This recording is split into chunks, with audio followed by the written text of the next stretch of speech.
నమస్తే, welcome to Haripriya భక్తి channel. నేను మానస. ఈరోజు మనతో పాటు ఉన్నారు జ్యోతిష్య రత్న ప్రొఫెసర్ మరియు డాక్టర్ ముల్లపూడి సత్యనారాయణ మూర్తి గారు. సో ఆధ్యాత్మిక విషయాలెన్నో మనం వారితో మాట్లాడి తెలుసుకుందాం. సత్యనారాయణ మూర్తి గారు నమస్కారం అండి. ఈ మధ్య బాగా ఎక్కువగా వినిపిస్తున్నటువంటి అమ్మవారి పేరు వారాహి అమ్మవారు. ఏదైతే పూజ చేస్తారో వారాహి అమ్మవారికి దానివల్ల చాలా మంచి ఫలితాలు లభిస్తాయని, అలాగే పవన్ కళ్యాణ్ కూడా రీసెంట్గా చేశారు అని, ఆయన వారాహి అమ్మవారి దీక్ష తీసుకున్న టైంలో చాలామంది కూడా ఇలా ఫాలోవర్స్ కానివ్వండి, అమ్మవారి భక్తులు కానివ్వండి, వాళ్ళు కూడా తీసుకున్నారు, చేస్తున్నారు అమ్మవారి. ఫస్ట్ ఆఫ్ ఆల్ వారాహి అమ్మవారు అంటే ఏంటి, ఏ అమ్మవారి స్వరూపము, అలాగే ఈ అమ్మవారికి ఆలయం ఎక్కడుందంటారు? ఫస్ట్ ఆఫ్ ఆల్ వారాహి అమ్మవారు ఎవరో కాదు, లలితాదేవి యొక్క ఆమె గణం ఉందన్నమాట. అంటే ఆమె సైన్యంలో ఆమె అధ్యక్షురాలు, సైన్యాధ్యక్షురాలు, మిలిటరీ కమాండర్ అంటాం కదా, మనం మిలిటరీకి చీఫ్ అంటాం, బ్రిగేడియర్ కమాండర్ అంటాం, మిలిటరీ కమాండర్ ఆమె. అమ్మవారు లలితమ్మవారు బండాసురుడితో యుద్ధం చేస్తుంటే అమ్మవారు ఏం చేస్తుందంటే ఒక్కొక్క సైన్యాన్ని ఒక్కొక్కరిని పుట్టించింది. వారాహి, బ్రాహ్మి, నారాయణి, సప్తమాతృకలు అంటాం. నారాయణ శక్తి నుంచి పుట్టింది నారాయణి, బ్రహ్మదేవుడి నుంచి పుట్టింది బ్రాహ్మి, కుమారస్వామి నుంచి పుట్టింది కౌమారి, వరాహ నరసింహస్వామి నుంచి పుట్టింది వారాహి. ఈ రకంగా పుట్టించింది. అంటే వారాహి అంటే ఎవరో కాదు, మనకు అందరికీ తెలుసు కదా, వరాహ నరసింహస్వామి స్వామి వరాహవతారం ఎత్తాడు కదా. ఇప్పుడు మనలో ఇలా కదిలే శక్తి ఉంది, దీని చైతన్య శక్తి అంటాం. అలా విష్ణుమూర్తిలో కదిలే శక్తి ఉంది, లక్ష్మీదేవి అనమాట. శివుడిలో ఇలా కదిలే శక్తి ఉంది, ఆమె పార్వతి. అలా వరాహస్వామిలో ఉన్న కదిలే శక్తే వారాహి, అంటే లక్ష్మీదేవి అవతారం. మహాలక్ష్మీదేవి ఎక్కడైనా యుద్ధం చేసినట్టుందా? మామూలుగా చరిత్రలో ఒకళ్ళు కామెంట్ పెడతారు, ఏమని, లక్ష్మీదేవి అసలు ఆయుధమే పట్టుకోలేదు, లక్ష్మీదేవి యుద్ధం చేసేస్తున్నట్టు పెట్టాడు ఒక సీరియల్లో, విఘ్నహర్త గణేష్ అని వస్తుంది అనమాట, వాటిల్లో ఏదో పెట్టారని అంటారు. నేను నవ్వుకున్నాను అదే కామెంట్ చూసి. లక్ష్మీదేవి ఎన్నో సందర్భాల్లో చెప్పింది. స్కాంద పురాణాంతర్గతమైనటువంటి దేవి సప్తశతిలో కోలాసురుణ్ణి, ఇలా అనేకమైనటువంటి రాక్షసుల్ని, నిశుంభుణ్ణి వీళ్ళందరినీ కూడా ధూమ్రలోచుడిని మహాలక్ష్మి, మహాకాళి, మహాసరస్వతి రూపాల్లో చంపేవాడు ఒక మన అమ్మవారి దుర్గమ్మ. అయితే ఇక్కడికి వచ్చేసరికి వారాహి అమ్మవారి దేవాలయం మనకి కాశీలో ఉంది, స్వయంభూ దేవాలయం. ఇప్పుడు కాశీలోకి వెళ్ళిన తర్వాత అక్కడ భూగర్భంలో అండర్ గ్రౌండ్ లో ఉంటుంది, పెద్ద రూపం, మంచి బ్రహ్మాండంగా ఉంటుంది. అందరూ భయపడతారు వీళ్ళు, ఎందుకని అక్కడ తెల్లవారుజామున సూర్యోదయానికంటే ముందే పూజారు వచ్చేసి 4:30కే పూజ చేసేసి 5 గంటలకు మూసేసి వెళ్ళిపోతారు అనమాట. చాగంటి కోటేశ్వరరావు గారు ఏం చెప్తారంటే, అమ్మవారు భయపడతారు మీరంతా, అందుకని 5 గంటలకు 7 గంటలకు 6 గంటలకు మూసేసి తొందరగా వెళ్ళిపోతాడు, ప్రాతకాలాన్ని చూసేయాలి. మిగతా టైంలో మనం ఎలా అంటే దర్శనం ఒక కిటికీ పెడతాడు బయట నుంచి, ఆ కిటికీలో నుంచి అమ్మవారి ముఖం కనబడుతుంది, అమ్మవారి పాదాలు కనబడతాయి, అదే దర్శనం. అంతేగాని వెదురుకుండా డైరెక్ట్ వెళ్ళలేదంట. నేను అనేక సార్లు వెళ్ళాను, మేము వెళ్ళినప్పుడు వెలువడి వెళ్ళినప్పుడు ఆమె భయంకరంగా ఉంది. ఎలకలు కూడా తిరుగుతూ ఉంటాయి, అంటే క్లీన్నెస్ చేయాలి కదా మరి, ఎలకలు పరిగెడుతుంటాయి ప్రతి దేవాలయంలో కూడా, పీఠాల్లో కూడా, శక్తి పీఠాల్లో కూడా, ఎందుకంటే ఆపలేం కదా అవి వాటిని. సో ఈ వారాహి అమ్మవారి ఎంత గొప్పదంటే, కాశీ క్షేత్రానికి క్షేత్రపాలకురాలు ఆమె, రక్షకురాలు ఆమె కాశీ క్షేత్రానికి. ఒకసారి వినాయకుడు, కుమారస్వామి ఇద్దరు కలిసి, వినాయకుడు భక్తుడు ఒకడు చచ్చిపోతాడు, భక్తుడు తండ్రి, అంటే ఆ అబ్బాయి తండ్రి చచ్చిపోతే ప్రేతాత్మ రూపం నుంచి మామూలు మళ్ళీ మానవ రూపం జన్మ ఇవ్వాలి కదా, దానికోసం తీసుకెళ్తుంటే వాళ్ళు అడుగు పెడుతుంటే వారాహి వచ్చేస్తుంది. వచ్చేసి అమ్మవారు వెళ్ళొద్దు, ఇక్కడ ప్రేతాత్మలకి, అపవిత్రులకి, పాపులకి స్థానం లేదు అని ఆపేస్తుంది. అప్పుడు వినాయకుడు బతిమాలతోనే అమ్మవారిని స్తుతిస్తాడు, బుద్ధిమంతుడు కదా, వారాహి స్తోత్రాలు చేయగానే అమ్మవారు చల్లబడి పర్మిషన్ ఇస్తుంది. ఆమె ఎవరో కాదు, సాక్షాత్ పార్వతీయే, నుంచి పుట్టింది.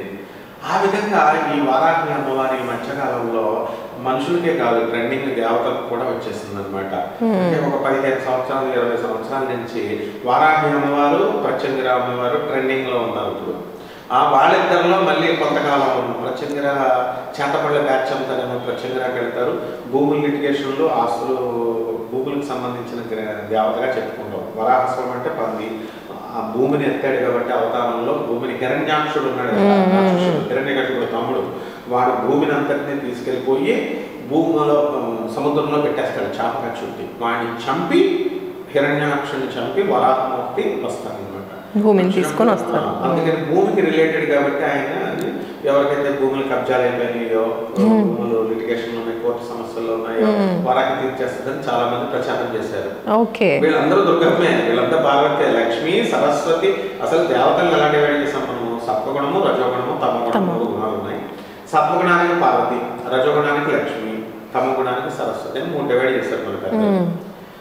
వాటిని పూజిస్తుంటే వీళ్ళు కొత్త ట్రెండింగ్ దేవతలను తెచ్చారు. బాగుంది, కొన్ని మంచిదే కదా, వీళ్ళు కూడా అమ్మవారిని చేస్తారు. మళ్ళీ ఇదే జనం అమ్మవారు క్రోధమూర్తి, కోపము, అందువలన అమ్మవారిని పూజ చేస్తే ఉగ్రశక్తి, పూజ చేస్తే మళ్ళీ ఇది అని పాప మీద నండూరు శ్రీనివాస్ గారు వారాహి అమ్మవారిని సులభంగా ఎలా చేసుకోవాలి అని ఆయన వీడియోలు పెడితే ఆయన్ని బదనాం చేసేసారు. ఇలాంటి ఉగ్రశక్తులను పెట్టకూడదు, మీరు మంత్రాలు ఇచ్చేస్తున్నారు. నన్ను కూడా అన్నారు, నేను కూడా మంత్రాలు ఇచ్చేస్తుంటే ప్రత్యేక వారాహి ఎవరు వస్తే వాళ్ళకి మంత్రాలు ఇస్తుంటే ఏమంటే మేము సిద్ధేశ్వరానంద భారతి దగ్గర తీసుకున్నాము, సగంలో వదిలేసాము, గురుగారు మీరు ఇవ్వండి, మా దగ్గరికి వస్తారు కామని.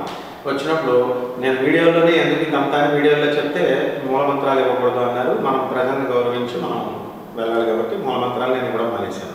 అయితే నండూరు శ్రీనివాస్ గారు ఇవ్వడం వల్ల పాపం మొన్నటి దాకా ఆయన్ని ఇచ్చేసారు. ఇక్కడ మూలమంత్రాలు కాకుండా ఎవరైతే కష్టాల్లో నిజంగా భూ సమస్యల్లో ఉన్నారో వాళ్ళు నిజంగా చేస్తే సక్సెస్ వస్తుంది. అంటే కేవలం ఏదో మంత్రం తీసుకుని కొద్ది రోజులు టెస్ట్ చేసేసి ఇవ్వట్లేదని వదిలేయకూడదు అనమాట. వారాహిని ప్రేమ పెంచుకోవాలా, కనెక్ట్ అవ్వాలి అమ్మవారికి. పవన్ కళ్యాణ్ గారు ఫస్ట్ వాహనం పెట్టినప్పుడు వారాహి వాహనం క్యాంపెయిన్, వారాహి యాత్ర, అప్పుడు మనం ఒక వీడియో కూడా ఉంది మనది. వారాహిని ఎవరు ఆపలేరు, వారాహి ముందుకు వెళ్ళిపోతుందంటే ఆయన అన్ని చూసుకునే కదా. ఇప్పుడు మిలిటరీ నడుగు పెట్టారన్న టెక్నికల్ పాయింట్లో పెట్టారు జగన్ గారు వాళ్ళ కార్యకర్తలు.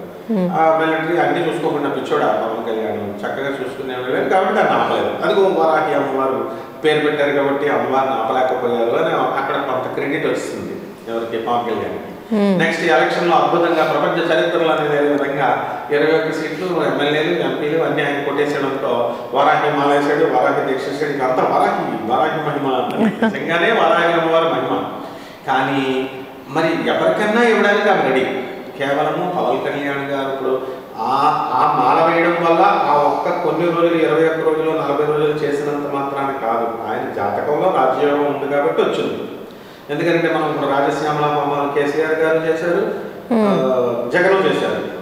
ఓకే, కొన్ని ఆంధ్రాలో తీసుకున్నాం, జగన్ చంద్రబాబు నాయుడు ఇద్దరు చేశారు. చంద్రబాబు నాయుడు గెలిచాడు, జగన్ ఓడిపోయాడు. మరి ఇద్దరు అదే అమ్మవారు దానివల్ల అయినప్పుడు ఇద్దరు గెలవాలి కదా. దీనివల్ల కాదు నాయన. కానీ వరాహి అమ్మవారు శక్తివంతమైనటువంటి దేవత, మనం సాధన చేసుకుంటా ఉన్నాం, మనం అనేక సార్లు చెప్పాం. కాబట్టి తప్పకుండా వారాహి అమ్మవారిని అందరూ పూజ చేసుకోవచ్చు. ఆమె సాత్విక దేవత, ఆమె మహాలక్ష్మి అవతారం. ఆమె క్రోధంలో ఉంది అంటే, కోపంలో ఉందంటే రాక్షసుల్ని చంపినప్పుడు ఆమె దుష్టుల్ని చూసినప్పుడు ఆమె కోపంలో ఉంటుంది. భక్తుల్ని ఎప్పుడు కూడా మహాలక్ష్మి రూపంలో ఆమె కరుణిస్తూనే ఉంటుంది. కాబట్టి వారాహి అమ్మవారి విగ్రహాన్ని ఇంట్లో పెట్టుకోవచ్చు. అందరూ కూడా ఇంట్లో ఆమె అష్టోత్తరంతో పూజ చేసుకోవచ్చు.